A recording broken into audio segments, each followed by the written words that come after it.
Hi everyone, this is Arpit Kaushik from Vatsala defence. और finally UPSC ने अपने CAPF 2025 exam की नोटिफिकेशन को रिलीज कर दिया है। तो जो भी बच्चे इंडियन आर्म्ड फोर्सेस में सर्व करने में इंटरेस्टेड हैं या सिविल सर्विसेज में जाने में इंटरेस्टेड हैं, जो स्पेसिफिकली सीएपीएफ जो हमारी एजेंसीज हैं उनमें वर्क करने में इंटरेस्टेड हैं, उनके लिए गोल्डन अपॉर्चुनिटी है।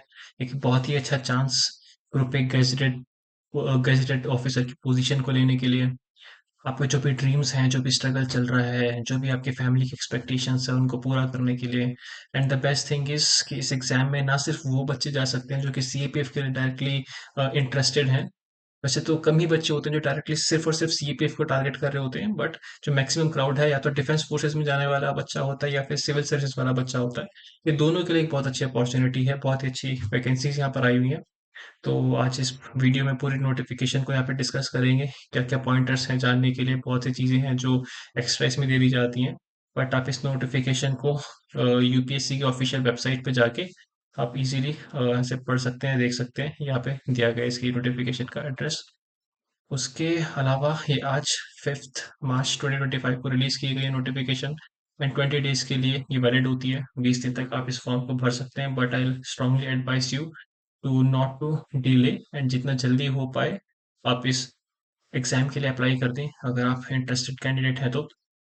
क्योंकि लास्ट डेज में कुछ ना कुछ एरर आ जाता है, कुछ ना कुछ इश्यूज आ जाते हैं, उनका वेट नहीं करना चाहिए। और होली भी आने वाली है तो होली में भी कहीं ना कहीं आपका टाइम कंज्यूम हो जाएगा। तो बेटर है जितनी जल्दी आप अप्लाई कर दें उतना ज़्यादा ठीक रहता है, हमेशा वेल इन एडवांस। तो 20 डेज का आपको टाइम है इसको अप्लाई करने के लिए। क्या क्या बातें यहाँ पे जानने के लिए वो लोग वो चीज़ें देख लेते हैं। How to apply online, apply only, apply online only. यानी कि सिर्फ अब जो है ऑनलाइन एप्लीकेशन का प्रोसेस बचा है। वो वाले ज़माने गए जब आप उसको बाय हैंड भर के यूपीएससी को भेजा करते थे। वेबसाइट यहाँ पे दी हुई है। और जो रजिस्ट्रेशन का प्रोसेस है, एक ओटीआर होता है। आपको अपना वन टाइम रजिस्ट्रेशन करना है सबसे पहले। ये बच्चे जो पहले यूपीएससी के एग्जाम में अपेयर कर चुके हैं उनका ऑलरेडी ये स्टेप हो रखा होगा। जो फर्स्ट टाइम किसी भी यूपीएससी के एग्जाम के लिए अप्लाई कर रहे हैं उनको अपना ओटीआर प्लेटफॉर्म के थ्रू जाके अप्लाई करना है। फर्स्ट स्टेप आपका ओटीआर रहेगा। ओटीआर में आपको चेंजेस करना चाहते हैं तो हमेशा याद रखना है, कोशिश करें कि कोई चेंज करने की जरूरत ना पड़े। जो भी इंफॉर्मेशन हम वहाँ पे डाल रहे हैं एकदम 100% करेक्ट और आपके श्योरिटी के इन अकॉर्डेंस हो। जिसको आप डालना चाहते हैं वही आप इंफॉर्मेशन वहाँ पर डाल रहे हैं और एकदम करेक्ट इन्फॉर्मेशन, ऑथेंटिक इन्फॉर्मेशन डाल रहे हैं which is substantiated by the documents. But still in case if you want to make some changes, तो do remember that this is allowed only once in a lifetime. जिंदगी में सिर्फ आप एक ही बार ओटीआर प्लेटफॉर्म में changes कर सकते हैं। और वो भी जो भी आप जिस डेट पर आपने अप्लाई कर रहे हैं उसके बाद 7 डेज के लिए विंडो आपके पास ओपन होती है। इस बात को जरूर याद रखना है।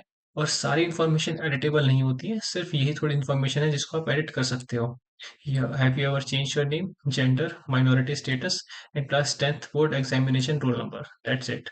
वो चीजें हैं आप कभी चेंजेस नहीं कर सकते। जो आपने एक बार फिल कर दिया you have to stand by them. It is your name as per class 10th marksheet, your date of birth, father's name, mother's name, mobile number and email ID. But यहाँ पर क्या है, ईमेल आईडी और mobile number के लिए एक special close है कि अगर आप करना चाहते हैं तो ये आप पे इसकी रिगार्डिंग एक इन्फॉर्मेशन दी गई है जो कि आप इसको पढ़ के आप अपना ये चेंजेस भी कर सकते हैं। उसके अलावा एक इम्पॉर्टेंट पॉइंट बहुत से बच्चों पे एप्लीकेबल नहीं होता है, पर ये स्पेसिफिकली मुझ पे एप्लीकेबल है क्योंकि मैं भी इंटीग्रेटेड मास्टर्स डिग्री से हूँ। तो जो बच्चे इंटीग्रेटेड मास्टर्स डिग्री में हैं तो अपने ग्रेजुएशन और पोस्ट ग्रेजुएशन में सेम ही कोर्स आपको एंटर करना है। यानी कि अपने बैचलर्स डिग्री में भी integrated whatever your courses, जैसे suppose it's B L L B, sorry वैसे तो इंटीग्रेटेड मास्टर डिग्री के लिए तो बी एल एल बी शायद काउंट नहीं करेंगे यहाँ पे। तो मास्टर्स डिग्री वाले जितने भी है, B S C, M S C, B tech, M tech, B tech, M B A, आपको सेम ही लिखना है अपने ग्रेजुएशन और पोस्ट ग्रेजुएशन में। और modification in the application form other than your OTR profile. वो जो करेक्शन अगर आप ओटीआर के बाद जब आप अपना मेन एग्जाम के लिए अप्लाई करेंगे, सीपीएफ एग्जाम के लिए अप्लाई करेंगे, तो ये भी याद रखना है कि 26